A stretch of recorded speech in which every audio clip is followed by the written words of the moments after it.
Bongbong Marcos, lintik ang pagkapayat mo, mamamatay ka na animal. Pagpahingahin nyo na to. Maawa kayo. Sa Andrew, hindi ka ba naawa sa tatay mo? Seriously, etong ganitong pangangatawan, etong biglang pamamaya. Kung hindi ka naman nagpapapayat, unless sumubsob sa dieta si Bongbong, unless sumubsob siya sa exercise, hindi po normal na bigla kang papayat ng ganyan. Sa Andrew, wala kang awa sa tatay mo. Pagpahingahin mo na to. Alam mo, Bongbong, kung pinagtatrabaho ka pa rin ng mga kamag-anak mo, hindi ka mahal ng kamag-anak, hindi ka mahal ng asawa mo, hindi ka mahal ng anak mo, anong sinabi ni Amy sa'yo? Pahinga ka na, ading. Maawa kayo dito. Laging sinasabi, sinugod sa ospital. Tapos, ayaw maglabas ng medical bulletin. Simple lang naman yun eh. Kung talaga to walang sakit, maglalabas ng official medical bulletin ng St. Luke's. Ganyan ang mindset ng mga DDS. Pag pumayat, may sakit. Diba ang galing?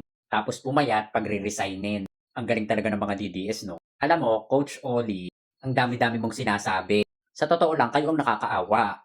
Kasi lahat na ginawa ninyo, pero hindi nyo pa rin mapatalsik si PBBM. Tapos idinadamay nyo pa ang St. Luke na hindi naglabas ng findings. Si PBBM, mahal ng kanyang pamilya.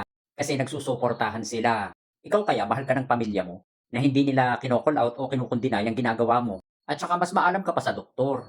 Kung yung doktor na nag-check up kay PBBM, hindi nagsasalita, tapos ikaw may findings ka, grabe yun ha. Masaya kaya ang pamilya mo sa ginagawa at sinasabi mo?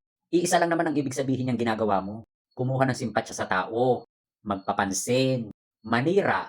Ang totoong nakakaawa, kayo. Dahil ginawa nyo na ang lahat, presidente pa rin si PBBM. Ayos yung mindset nyo ha, pag pumayat may sakit. Aalala ko lang sa'yo ha, kung may anak ka, huwag mo ituturo yan sa anak mo. Dahil kahit sa ang libro, itinuturo ang mabuting asal. At yung ginagawa mo, hindi gawain yan ng may mabuting asal at may magandang ugali. Iisa lang naman ang punto ng sinasabi mo. Bumaba si PBBM para pumalit si Sara. Yun, kayo ang napapabayaan nyo na yung inyong kalusugan. Kasi habang tumatagal, patanga ng patanga. Kaya Coach Oli ha, ugaliing uminom ng tubig.